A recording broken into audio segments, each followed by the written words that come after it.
red flags of relationships, and just how you can be your best self and love yourself first before you get into an actual relationship. So come on up, Mr. Quila. Hello, hello, hello. My name is Aquila Wheatley, and I am a licensed marriage and family therapist. So I am going to talk about some red flags and some green flags, because there's green flags too, in case you didn't know. But I want to ask, show of hands, how, and don't drop your potato or anything, but how many of you guys have been in a relationship? Mm, mm, mm, mm, yeah. Okay, you too. Okay. So, how many of you guys have ever been in a relationship and then toward the end of the relationship wondered, how the heck did I get in this relationship? There we go. Yeah, see, real hands coming up now. I see. Um, Sometimes the way that we get into these relationships is we overlook things.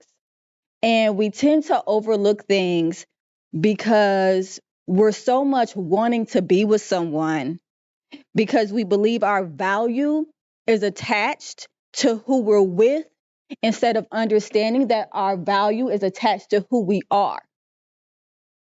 And so instead of going through self exploration and self love and going out with yourself and taking yourself to the movies, we want to be with somebody. And this is especially true around holidays like Valentine's Day, um, and Christmas and all of those other types of holidays. So what happens is we start with standards that are like right here, right? Like, and then as time goes on, the standards start to do one of these things. And they lower and lower and lower until that person over there, they're good enough. Right? So we miss a lot of the flags. What are some red flags that you guys know, like right offhand? I hear that. Lack of honesty. Lack of honesty. Controlling. That's a good one. Manipulated. That's a good one. Narcissistic. Clinginess. Who said that? Yes, I love that one. Like you abuse jealous. So aggressive, kind of like aggressive jealousy, purposely playing hard to get. That's a good one. Love bombing, extreme love bombing. Yes, that is a big one. And you know what's interesting is love bombing is rough. It's rough because we're in a place where we want to be in a relationship and someone's coming up to us and they're like, "You're great. You're amazing. I want to be with you." And they tell you all the things that you want to hear, and they're calling you all the time, and you're just like the best thing since sliced bread. And then all of a sudden you're in the relationship and it just stops, and you're like, okay, well, what did I do? What did I do to make him stop calling? Or her? What did I do, to make them stop being interested? Do they not think I'm pretty anymore or handsome anymore? Do they not? What did I do? And so you start thinking that their behavior is your fault, when really it was just a manipulation to begin with. So when you are talking to someone and you find that they are consistently calling, they're consistently saying all positive things about you, they're not necessarily really trying to get to know you, they're okay with everything, they don't have any boundaries, that's a red flag. That doesn't mean it's perfect and, oh, this relationship is going to be a match made in heaven. No, that's actually a red flag, because people genuinely have boundaries. They have what they'll accept, they have what they won't accept. And if you meet someone who doesn't have any boundaries, 9 times out of 10, you just haven't seen them yet. But they're coming. They're coming. And a lot of times it'll be at your expense. So it's important before getting into a relationship to get to a point of self-love where you don't need the relationship. That's the key. If I value myself, if I love myself, if I'm okay going out with myself, if I'm working on myself and building myself as a brand, I don't need a relationship. Now, a relationship might be nice, but it's an add-on versus a necessity. And one of the issues is we don't build ourselves up because we see ourselves as, and that's societal, right? You know, you're one half and they're one half, and then you're gonna come together and make what? No, no, no, no. You're already a person all by yourself. You're already a whole by yourself. And they're also a whole by themselves. And then you guys come together and you go on a journey together as two wholes. Okay? So if you're feeling less than, the key is not to run into a relationship. The key is to figure out what's going on with you, what you want to improve about yourself, what control you have, and then start implementing it. What is a form of self-love that you guys are familiar with? Taking care of yourself. Taking care of yourself. Self-care. That can be a thing. Sparingly. I would say like sometimes the clothes you wear or how much effort you put into yourself. Yes, how much effort you put into yourself. Meditation, 150%. So these are all signs of self-care, which then show self-love because you're not neglecting yourself. Has anybody ever went out with themselves? Say that. Yes, yes, yes, yes, yes, yes. Right? You go out with yourselves. Tell me about a time, and either any one of you can answer. Tell me about a time where you enjoyed being out with just yourself. My partner and my relationship is healthy.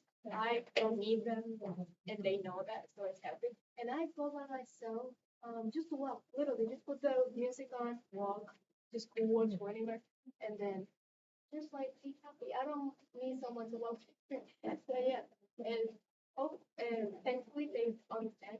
So I'm good. All right. Is there anyone that's not in a relationship that do things by themselves? Okay. Can you tell me about a time where? Okay. All right. Like I'm for real. It's like okay, I don't have to do whatever I really care. I was like, I'm hungry. I'm about to get dressed up, so I throw on like a cute little, little leather little outfit, leather. And I get my little makeup, my little weave. Remember yesterday all I had, but I put my little weave, my little makeup on. I went to this little bar that's like in Cleveland Heights, and it's like a laid back trip where I went with my cousins no more. So I'm like, I'm going by myself. I went in there. I sat at the bar and then found out it was ladies' night. So I had a drink. And then I ended up ordering me some hibachi, and I sat there and I talked to the bartender, and there was some people there. It was like, "Hey, how y'all doing?" I went up out there, I had a good time, and it was like all about me. I enjoyed myself, and it was cool. Like, and then I do that sometimes when I do like 5 treatments, and I don't get massages like I get my nails done and my feet done, and I'm like, "Oh, let me go to the movies or give me something to eat." And I treat myself. I was like, "Oh, I'm having fun," but it's because I love you. So yeah, And it sounds like it. yeah, I do. You know, it does. It sounds like it because when someone loves themselves, it comes out in how they talk about themselves and how they feel about themselves and how they carry themselves. She didn't sound like she was having a bad time. It didn't sound like she was like, I was so anxious and I didn't want to go anywhere. And then I went to this place and then I sat in the corner and then like I had a really bad time. And then no, she said, I was like, you know what? I don't got no booth. So I'm taking myself out. I'm going to go out. I'm going to dress nice. And I'm not dressing nice to meet somebody. I'm dressing nice so I can feel good about me. And so I go out, get me something to eat. My drinks was comped. It was ladies' night. That's what's up, right? And and it was a great experience because she's comfortable with herself. And that is a place that you want to get to before you start pursuing a relationship. Because if you're not at that place before you start pursuing a relationship, then the relationship is going to consume who you are, how you act, what you do. And it's going to have an effect on the boundaries that you put in place. So, with that being said, there are some green flags. Some green flags. Yeah. This is the things that people do that's not horrible. Yeah, yeah. You said green. So, does anybody know some of the green flags? Yes. Attentiveness, 100%. They allow you space, like they give you space. Yes. They allow you space. Communication. You said allow. Go, I'm sorry. Communication.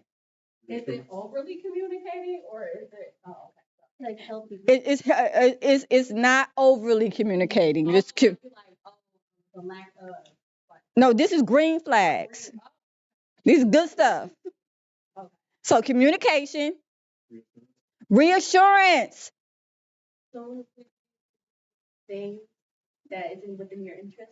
So someone encouraging you to do new things that are in your interest, so they take interest in what you like. Okay, these are all green flags, right? Honesty, balance, somebody who can have a conflict with you and actually be, oh, I'm sorry, here. Healthy attachment style, secure attachment style. Secure attachment style. That's huge. That's huge because there are different types of attachment styles. No, can you come up?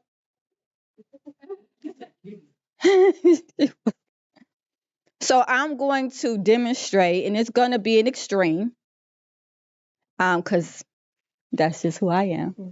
But I'm going to demonstrate a couple of different type of attachment styles. Okay, I'm gonna put my phone down for a second to do that. All right. So the first type of attachment style, these are unhealthy ones, by the way. So if you see these, you know what I'm saying? So anxious attachment style. I'm going to show you what anxious attachment style feels like. Okay, I'm going to touch you. Is that okay? Okay, just letting you know. Don't leave.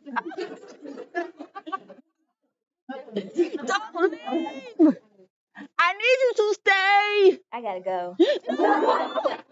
You can't go. That is anxious. Now, it doesn't always, I'm sorry. It doesn't always look exactly like that, right? It might look like someone always getting upset every time you have to leave.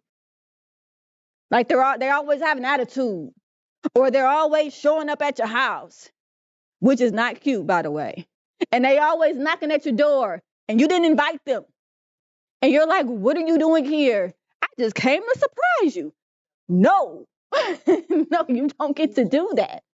Those are anxious styles of attachment. They always want to be in your face or a part of what you're doing. They're attaching themselves to you in a very anxious way. Now, here's another attachment style.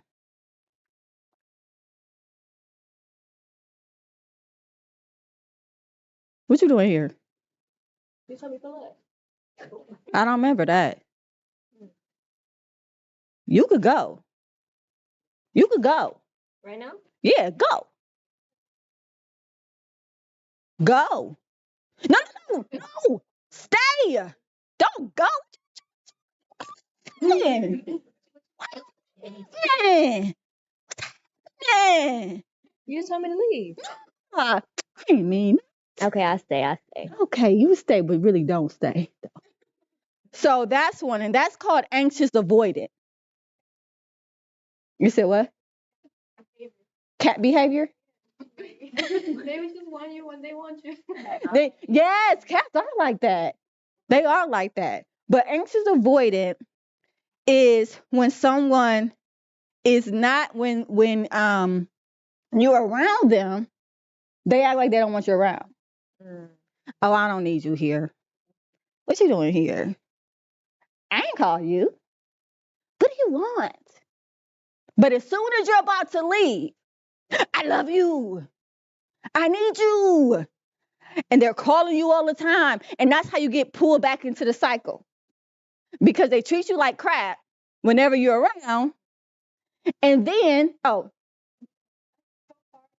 They scared of losing you, but that's being secure. So that's what you say. You get consumed and get insecure as well, of by their behavior. So like your insecurity is leaving you, like quickly as soon as you say, "Oh, I'm going," and that's why you change real quick. yeah, 100%. Because I'm not secure. I don't have a secure attachment style. I am afraid of being hurt, so I distance. I don't want no part of that.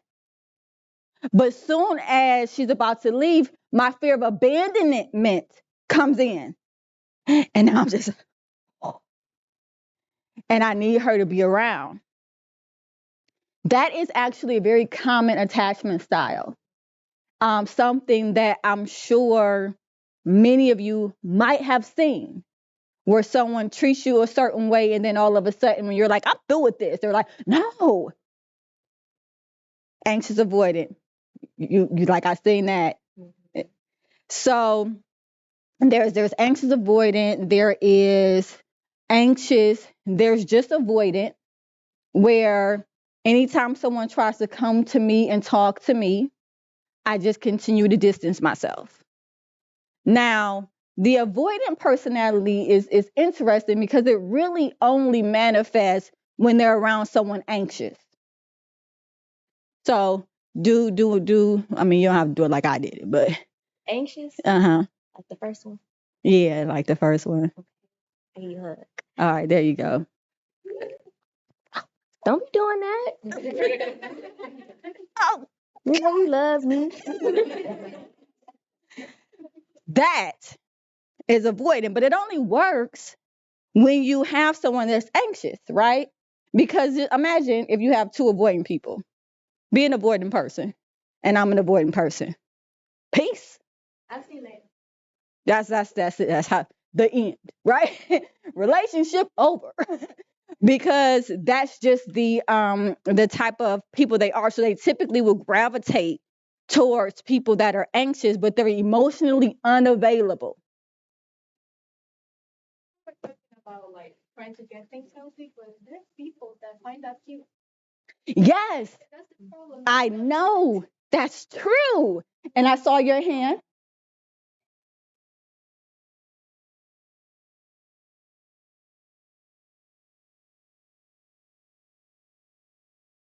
Yes, 100%. They can go into codependency. If you have two anxious people together, oh, they're like this. Yeah, I like you. You like me? You like me, right? Yeah, you do. Okay, let's go to sleep. And every time you see them, they're together.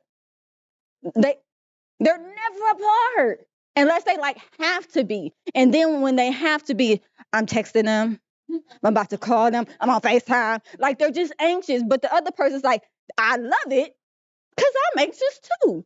That will be codependent. That relationship will be 100% codependent. I saw your hand at some point. No, you take it back. Okay. So now I'm going to show you a secure attachment style because, we got to get there eventually, right? So a secure attachment style is I like you. You like me. Mm-hmm. but you have a life outside of me, and I have a life outside of you. So we make time to be together when we're together. And then when we're not together, it's okay. I'm not tripping. She's not tripping. If we're sitting down and she says, I need to go to the gym. Me? Mm-hmm. Okay. I'll see you later. No, tell me. Oh, I need to go to the gym. All right. Well, did you want to link up later? Yeah, we can do that. About 7? Mm-hmm. We go dinner? Yeah, that sounds perfect. Cool. All right. You see how I let her leave? Thank you so much, by the way. You see how I let her leave? I didn't grab onto her leg like a interesting character. I let her go because it's okay that she has a life outside of me.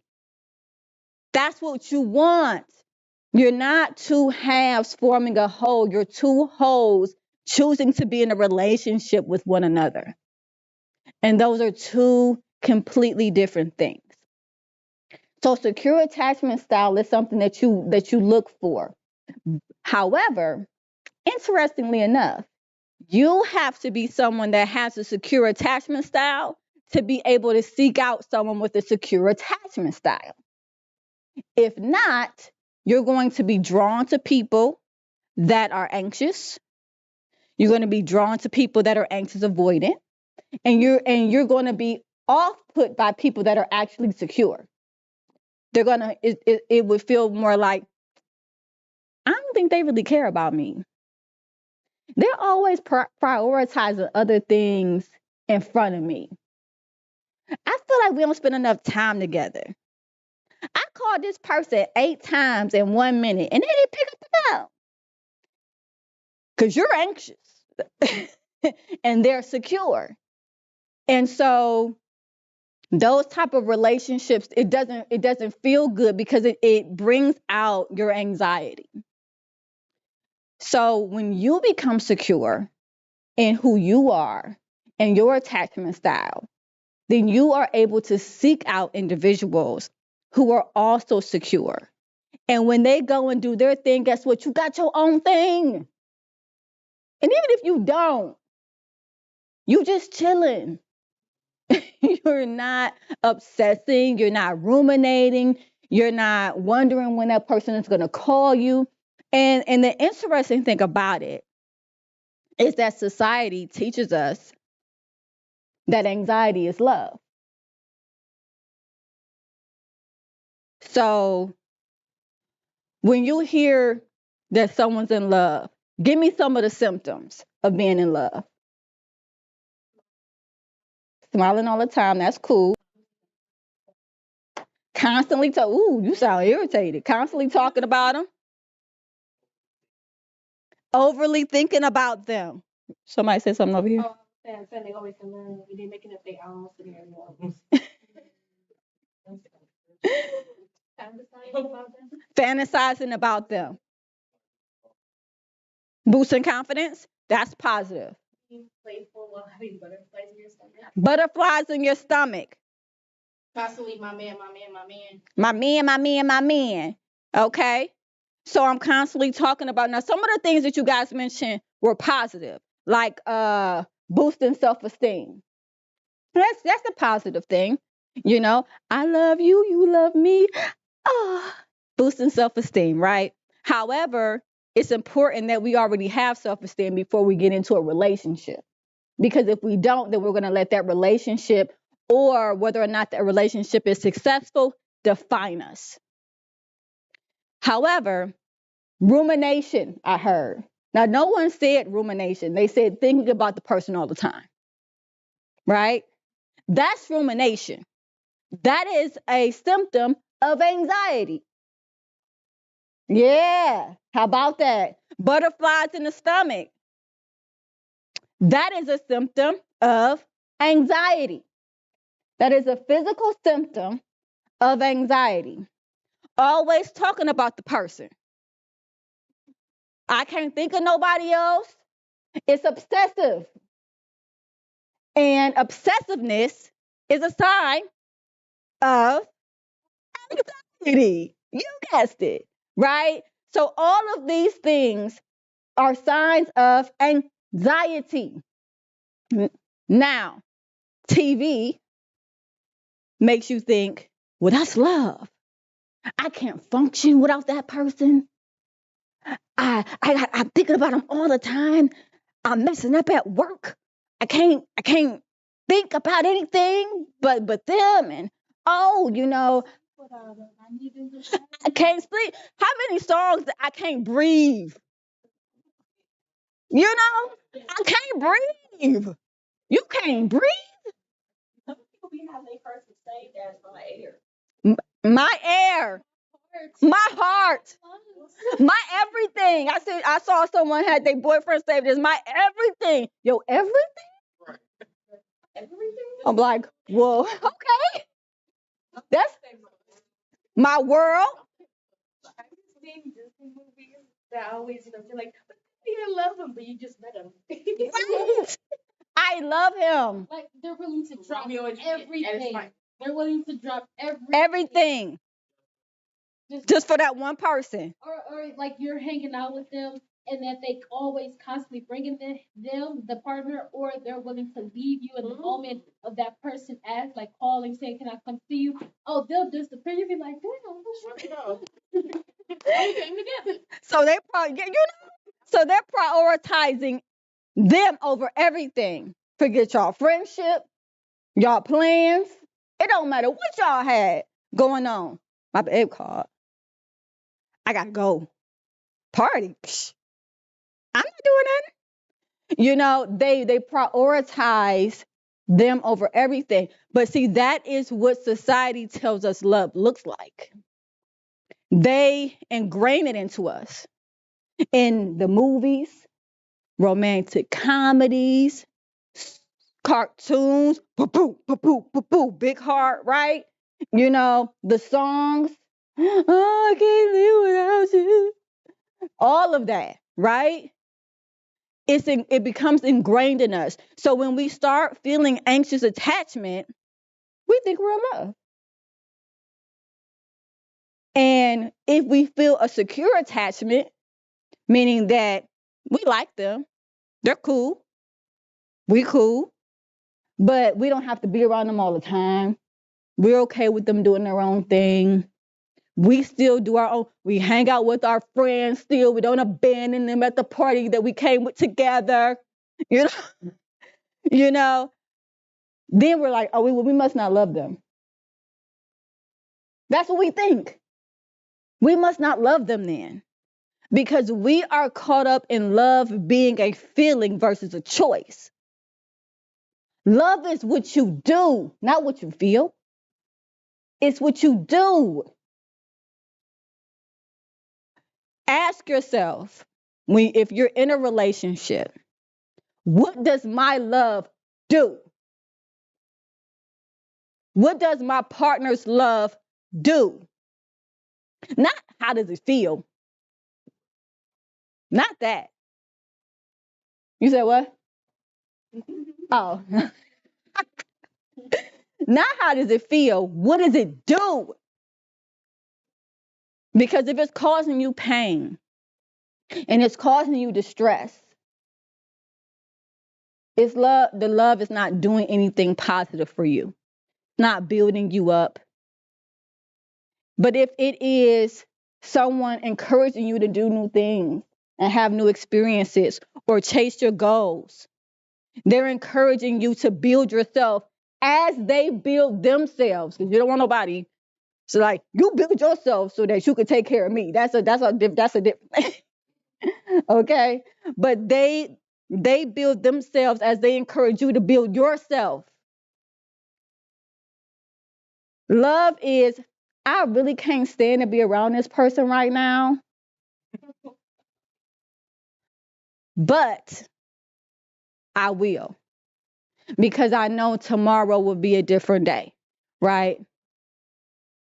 Because love eventually, at some point, might turn to marriage. And when you married, I'm sorry to tell you, sometimes them fluffy feelings, they not always there. Okay? And there might be times where you might want to walk away, or you might want to throw in the towel, or you might want to just get in the car and just keep driving and just keep driving. That's why we need to be secure, because we must not be affected. So if you want to marry, you gotta marry someone who's secure about themselves. If they're not secure, they're gonna bring the relationship. Yeah, you're absolutely right. If you marry someone with an anxious attachment style, it's like a hey, say, have you done this, people? No, I'm kidding. I've not experienced it. Yeah, yeah, it's like being with an adult child. They can't do nothing without you. I'm about to go wash the dishes. Me too. I'm like, well, why don't you wash dishes and I'll go over here and I'll vacuum. Are we vacuuming now? No, we're not. I am. But when you have someone that has a secure attachment, they can separate themselves from you and go do their own thing. They don't mind working on different projects and not being next to you 24 hours a day, 7 days a week. They're secure in themselves, which leads to a secure attachment. So we talked about some green flags. We talked about some red flags. We talked about attachment styles. And so the last thing I'm going to slide into is intimacy.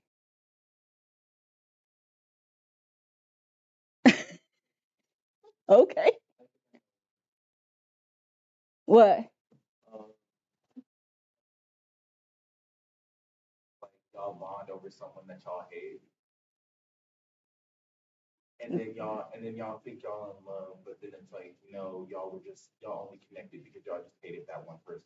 Like a trauma bond? Yeah, I was going to say, it's it that type of bond, which is very unhealthy, by the way. Just want to throw that out there. It's kind of more like it's an experiential bond because you guys both had a negative experience with someone. And so because of that negative shared experience, you guys are like, you know what? If we could conquer that person, we could conquer everything. But that's a trauma bond. It's a trauma bond. And what you'll realize is once that trauma isn't there, either one of the two people will take actions to dredge up more drama so that it's always happening and that you guys are always in a state of trauma, or you just lose the attraction. But yes, that is a form of bonding. What about other types of intimacy? Love bombs are a red flag. Um, and it can have intimacy because you're sharing experiences with one another. So there's experiential intimacy, which I'm talking a lot about, and that is when you and your partner go somewhere together, go to the movies together, go for a walk together, huh? Quality time, exactly. And so then you have the experience, and then you talk about it. So there's that. There's spiritual intimacy. If you and your partner have mutual spiritual beliefs and you guys discuss it with one another, spiritual intimacy. There is physical intimacy that's not sexual, where, okay. I was about to say, like, sometimes you could just be in the same space and be doing two different things. Mm-hmm. Just like, what is it, parallel play or something? Parallel activity? Like, like it's like I enjoy the fact that you're there doing what you want to do. I'm over here doing what I want to do. Right, but we're not doing the exact same thing. That's actually another form of quality time. So when it comes to love languages, there's the quality time where you are doing the same thing and you're having experiential intimacy. And then there is quality time where you are in the same room together, but you guys aren't necessarily doing the same thing. You're just spending time. So that is definitely a form of intimacy. Now, when it comes to relationships, there's also sexual intimacy.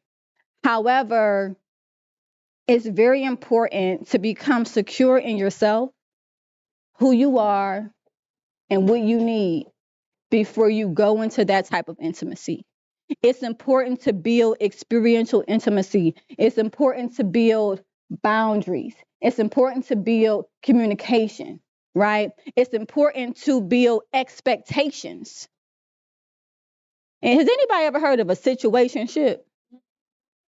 Mm-hmm. So situationships typically come out of going into sexual intimacy without forming expectations or boundaries. And then all of a sudden, somebody wants to explore expectations and boundaries afterwards, and the person's like, oh, I'm good. I mean, I'll call you again when I want some more sexual intimacy, but other than that, I'm good. I'm not gonna claim you. I don't have to, because you didn't give me any type of expectation before you went into sexual intimacy. We didn't build anything else. We wasn't best friends. We didn't build experiential intimacy. We didn't make sure that our boundaries were the same, that there was respect and shared understanding and expectations. So going into those things, it's okay to have expectations. It's okay to say, nah, I'm not interested in that. And if they say, oh, well, I am, oh, well, I guess we're going in two different paths then, aren't we? It's too bad. And it's easy for me to stand up here and say that. Just easy for me to say that. However, it gets real hard when it's somebody that you liked for a long time. And they're you liked them for a long time. And then all of a sudden, out of nowhere, they like you back. And now you want to say everything and do everything that they want you to do and say because you want them to continue to like you. That is where you do a self-check. Am I presenting as securely attached? Am I secure in myself? What is it that this person has that I don't feel like I have, and how do I build it within myself to where I'm prioritizing them higher than I prioritize myself? It's important to do a self-check. They might be cute. They're not the only cute person. Because guess who else cute? You. And you have to believe that. You have to know that. And a part of understanding that is, again, secure attachments, positive affirmations, looking in the mirror, liking what you see. And if you don't like what you see, making a plan to change it. Not getting in a relationship to validate the things that you don't like about yourself. Before I let you go, are there any questions for me that I can answer? You guys have been a great audience, by the way.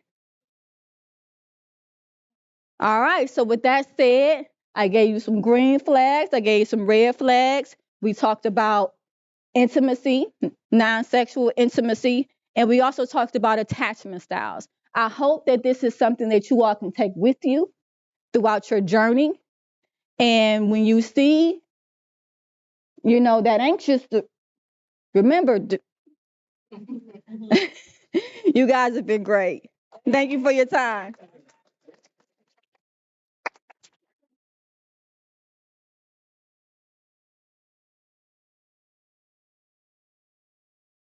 The red flags